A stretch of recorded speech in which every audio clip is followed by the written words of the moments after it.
नमस्कार, मेरा नाम सुरभि चौहान है। मैं एक टैरो कार्ड रीडर हूँ, रेकी प्रैक्टिशनर हूँ, न्यूमरोलॉजिस्ट हूँ और कई अन्य मोडालिटीज़ में करती हूँ। आज मैं आपके सामने लेके आई हूँ कैसे आप गणेश चतुर्दशी के दिन घर में इजी तरीके से पूजा आप कर सकते हैं गणपति बप्पा की। कैसे उनका आवाहन कर सकते हैं, कैसे उनको खुश कर सकते हैं और कैसे उनकी बिना कुछ गलतियाँ किए हुए पूजा कर सकते हैं। कोरोना की वजह से बहुत सारे लोग पंडित को घर में नहीं बुला सकते, तो उसके बिना भी आप कैसे घर में गणपति बप्पा का आवाहन कर सकते हैं, आज मैं वो आपको बताऊंगी। सबसे पहले शुरुआत करते हैं कि हम गणपति की पूजा करते कैसे हैं, क्यों उनकी पूजा जो है इस समय की जाती है और कैसे गणपति बप्पा गजानन बने, क्योंकि हम उनकी गजानन रूप की ही पूजा करते हैं। तो उसकी एक बहुत छोटी सी कहानी है जो मैं आपको बहुत ज़्यादा समय ना लेते हुए बताऊंगी। पार्वती माँ स्नान करने गई थी और उन्होंने गणपति बाप्पा को एज अ प्रोटेक्टर रखा था कि आप जो हैं कोई अंदर आए ना, तो आपको ये देखना है कि जब मैं स्नान कर रही हूँ तो उस वक्त किसी को भी मेरे कक्ष में आने की अनुमति नहीं है, ये उनको बताया गया था। तो गणपति बप्पा तो वैसे भी पार्वती माँ उनके लिए सब कुछ थी, तो उनके वचन जो थे वो उनके लिए पत्थर की लकीर के समान थे।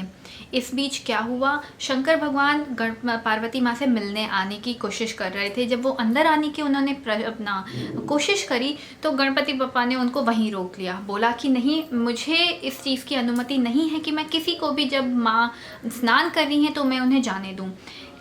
काफ़ी कोशिशों के बाद भी शंकर भगवान को एंट्री नहीं मिली और इस पे हो गए शंकर भगवान को आ गया गुस्सा। जब उन्हें गुस्सा आ गया तो उन्होंने ना आओ देखा ना ताओ देखा और उन्होंने गणपति बप्पा का सिर जो है वो धड़ से अलग कर दिया।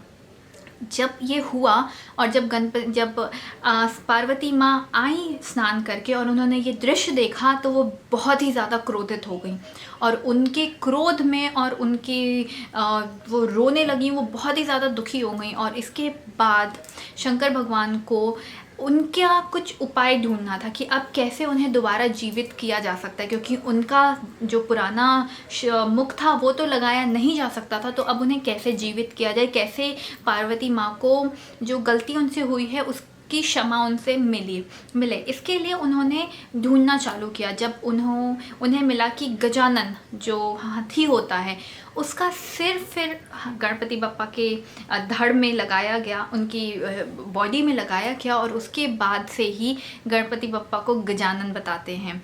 और इसी वजह से हम गणपति बप्पा की गजानन स्वरूप की पूजा करते हैं चतुर्दशी में। ये था basic story behind Ganpati Bappa कैसे गजानन बने। अब बात करते हैं कि इसमें एक और मान्यता है कि इस दिन हमें चंद्रमा को नहीं देखना चाहिए, और इसके पीछे की क्या कहानी वो भी मैं आपको थोड़ा सा बताऊंगी, ज़्यादा समय नहीं, थोड़ी सी चीज़ें बताऊंगी। जब गणपति बप्पा पे गजानन का मुख लगा तो उनकी शरीर तो इंसान का था बट मुख था जानवर का। ये देख के हम जो चंद्रदेव थे वो वैसे भी उन्हें अपनी सुंदरता पे बहुत घमंड था कि मैं बहुत खूबसूरत हूँ और मुझसे अच्छा तो कोई दिखता नहीं है। तो ये शुरू से हमारे पुराणों में बात कथा जो है वो चली आ रही है कि उनको अपने ऊपर काफ़ी घमंड था। उन्होंने जब ये देखा गणपति बप्पा का स्वरूप तो वो हंस पड़े।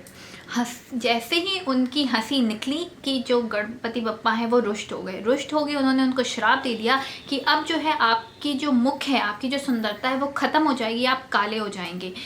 और वही हुआ। काफ़ी माफ़ी मांगने के बाद, काफ़ी उनसे क्षमा मांगने के बाद गणपति बप्पा ने उनको ये बोला कि जैसे जैसे सूर्य देवता की जो रेज़ होती हैं, जो सन रेज़ होती हैं, जब आप पे पड़ेंगी तो आपका जो मुख है वो दोबारा से वापस आ जाएगा। इसी वजह से अमावस्या और पूर्णिमा आती है और जो गणेश चतुर्दशी होती है वो इस अमावस्या के पीरियड में, जब सूरज जो चंद्रदेव हैं वो बड़े हो रहे होते हैं, उस पीरियड में मनाया जाता है। गणपति की जो पूजा है, गणपति बप्पा की पूजा है, वो भाद्रपद की शुक्ल पक्ष तिथि में मनाई जाती है, जो कि चालू हो रही है आज रात 11 बजे से, यानी 21 अगस्त 11 बजे से। इसके क्या शुभ मुहूर्त हैं वो मैं आपको वीडियो के अंत में बताऊंगी, तो तब तक आप बिल्कुल जुड़े रहें। अब करते हैं गणपति बप्पा की आवाहन की विधि। गणपति बप्पा को जब हम आवाहन करते हैं तो उनकी जो दिशा होती है, उनकी मुख की दिशा, हमेशा आपने ये ध्यान रखना है कि वो पूर्व दिशा में ही उनका मुख होना चाहिए।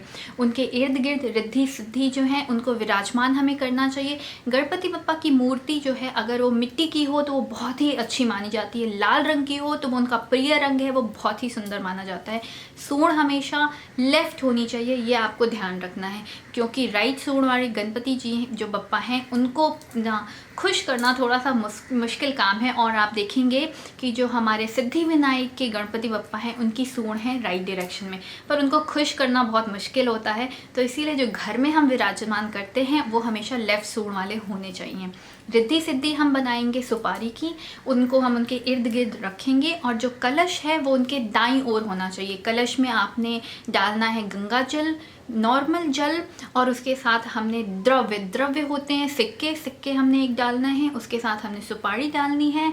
कोशिश करें तो आप मुख सुक्ति फलम भी डाल सकते हैं, जैसे इलायची हो गई, लौंग हो गया, इस तरीके की कुछ बेसिक चीज़ें आप डाल सकते हैं। कुछ नहीं भी डालना चाहे तो गंगा जल ज़रूर डालें, और कलश उनके बगल में दाईं ओर रखें। कलश के ऊपर हमने नारियल रखना है।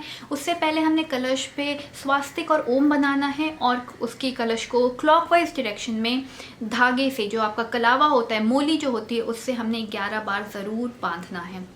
उसके बाद हमने नारियल पे जो कच्चा जो आपका कपड़ा होता है जो हम पूजा में इस्तेमाल करते हैं, लाल रंग का, पीला रंग का, कोई भी कपड़ा, उससे नारियल को बांधना है और उसके कलश के ऊपर उसको विराजमान करना है। इसके बाद हमने कलश पे चढ़ाना है फूल, पुष्प चढ़ाना है, फल चढ़ाना है, आपको जनेऊ चढ़ाना है, आप हल्दी चढ़ाइए, आप उसके साथ सिंदूर चढ़ाइए और उनकी भी आरती करिए। इसके बाद हम करेंगे गणपति बप्पा का आवाहन। पहले हम उनको वस्त्र चढ़ाएंगे, हम उनको दूर्बा ज़रूर चढ़ाएंगे, उनके लिए दूर्बा बहुत प्रिय होती है गणपति बप्पा को। और इसके साथ हमने तुलसी बिल्कुल नहीं चढ़ानी गणपति बप्पा पे, क्योंकि वो उन्हें बिल्कुल पसंद नहीं है, वो एंटी चलते हैं। जैसे हमें चंद्रमा को 10 दिन नहीं देखना चाहिए, वैसे ही हमने उन पे तुलसी भी नहीं चढ़ानी होती। ये बात हो गई गणपति बप्पा को कैसे हमने विराजमान करना है। इसके बाद हमने गणपति बप्पा का प्रिय जो मोदक है, मोदक आपने चढ़ाना है गणपति बप्पा पे। और गणपति बप्पा के आवाहन के समय हमें संकल्प लेना बहुत ही ज़रूरी होता है। संकल्प लेने का जो प्रोसेस है वो मैं आपको गाइड कर देती हूँ। आपने अपने हाथ में जल लेना है, अक्षत लेना है, फूल लेना है, पुष्प लेना है, और इसके साथ आपने अपना जो गोत्र है, आपका जो भी गोत्र है उसका नाम लेना है, गोत्र लेना है, अपना नाम लेना है, पूरा नाम, आप किस जगह रहते हैं उस जगह का नाम। जैसे अगर मैं कैलकाटा से हूँ तो मैं बोलूँगी कि मेरा ये गोत्र है, मेरा ये नाम है और मैं इस जगह से हूँ। इसके बाद आपने संकल्प लेना है कि मैं गणपति बप्पा आपका आवाहन कर रही हूँ अपने घर में मैं आपको बुला रही हूँ, आप मेहमान की तरह मेरे घर में आइए, मैं आपकी जितनी भी बन सकेगी मैं उससे ज़्यादा आपकी कोशिश करूँगी आपको खुश करने के लिए। इस तरीके से आप उनका आवाहन करेंगे। ये बहुत ही इंपॉर्टेंट प्रोसेस है, इसे बिल्कुल मिस मत करिएगा। इसके बाद आपने जब संकल्प ले लिया, उसके बाद आपको उसको जो है वो आपकी जो भी गणपति बप्पा की चौकी है उसके नीचे आपने इसको चढ़ा देना है, और उसके बाद वहाँ पे 3 बार जल डाल देना है। इसके बाद आप गणेश चालीसा का पाठ करेंगे। गणपति बप्पा को वस्त्र वगैरह, फूल वगैरह चढ़ाने के बाद उनको फूल, रोली, मोली, पीली हल्दी, केसर, मिठाई और दूर्बा उनकी सूंड में ज़रूर लगाएं। ये सब अर्पित करने के बाद आपने गणेश चालीसा की पूजा करनी है। गणेश चालीसा का पाठ करने के बाद आपने जो है, अगर आप में पॉसिबल है तो गणपति बप्पा के 108 नाम का जाप ज़रूर करें, उससे भी गणपति बप्पा बहुत खुश होते हैं। अगर आप पूरी पूजा गणपति बप्पा का आवाहन नहीं कर पा रहे किसी भी रीज़न की वजह से, तो आप अगर उनके 108 नाम का जाप कर लें तो वो भी बहुत ही अच्छा होता है। और इसके बाद आपने एक चीज़ का और बेहद ध्यान रखने की ज़रूरत है, क्योंकि उनका मुख हमेशा पूर्व की ओर ही होना चाहिए। इस समय हमें चांद जो है उनको बिल्कुल नहीं देखना है, चंद्र का दर्शन नहीं करना है, क्योंकि उसकी स्टोरी मैंने आपको शुरुआत में ही बता दी कि हमने नहीं करना है। गणपति बप्पा की हमने 108 बार ओम गंग गणपते नमः का जाप करना है, और इसके बाद आरती के साथ हमें पूजा को करना है कि पूजा हमारी आज की जो है वो पूरी हो गई। एक चीज़ हमेशा ध्यान रखें कि जब हम पूजा एंड कर रहे हैं, जब पूजा की हम समापन की ओर हैं, तो हमें जल जो है आपकी ज़मीन पे ज़रूर चढ़ाना है। एंड इसके साथ हमने उस जल को जो है उसका टीका ज़रूर लगाना है, क्योंकि इससे क्या होता है कि हम इंद्रदेव को कह रहे हैं कि हमने जो पूजा की है वो हमारी है, वरना वो सारी पूजा उनकी ओर चली जाती है। तो ये भी एक लॉजिक है हमारी एस्ट्रोलॉजी में, तो इस चीज़ का भी हमें ध्यान रखना चाहिए। इसके साथ एक चीज़ का और ध्यान रखें कि दूध का सेवन इन दिनों नहीं करना चाहिए। साइंटिफिक रीज़न ये होता है कि इन दिनों बारिश बहुत ज़्यादा हो रही होती है, दूध जो है वो हमें पचता नहीं है। ये तो था हमारा साइंटिफिक रीज़न। एस्ट्रोलॉजिकल रीज़न ये है कि गणपति बप्पा कहते हैं कि इस दिन जो इस समय जो दूध निकलता है वो बछड़े को मिले तो वो उनको ज़्यादा खुश करता है। आप जो भी गरीबों में दान कर सकते हैं, जो भी आपकी क्षमता के अंदर है आप वो उसका दान करें, बहुत ही अच्छा है। गणपति बप्पा का जो मुहूर्त है, जो चतुर्दशी का मुहूर्त, वो 21 तारीख को 21 अगस्त 2020 11 बजे से चालू हो रहा है और 22 अगस्त शनिवार के दिन शाम 7:05 तक रहेगा। गणपति बप्पा की आवाहन का सबसे अच्छा समय होता है दोपहर। इन गणपति बप्पा की पूजा हमें हमेशा दोपहर में करनी चाहिए। जो सबसे अच्छा मुहूर्त है वो चालू हो रहा है 11:45 तक और वो जाएगा 12:45 तक। इसके बीच आप करें गणपति बप्पा की पूजा, उनको दिल से खुश करें, गलती के लिए क्षमा ज़रूर मांगे। आखिरी में जब हम पूजा कर लेते हैं तो उस समय हमें क्षमा, कान पकड़ के क्षमा मांगनी चाहिए कि अगर मुझसे कोई मंत्रोच्चारण में भूल हो गई हो, या मुझे आपके चढ़ाने में कोई भूल हो गई हो, या मैंने अगर कुछ गलती से कुछ गलत तरीके से आपकी पूजा करी तो वो मैंने दिल से करी है, प्लीज़ मुझे क्षमा कर दें। मेहमान की तरीके से उनको रखें। इंडिया में अलग अलग जगह पे अलग अलग तरीके से पूजा की जाती है। कुछ लोग 3 दिन के लिए गणपति बप्पा को लाते हैं, कुछ लोग 10 दिन के लिए लाते हैं।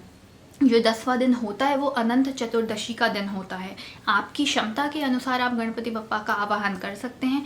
कुछ लोग 1.5 दिन के भी गणपति लाते हैं, कुछ लोग 3 दिन के लाते हैं, कुछ लोग 7 दिन के लाते हैं और कुछ लोग 10 दिन के लाते हैं।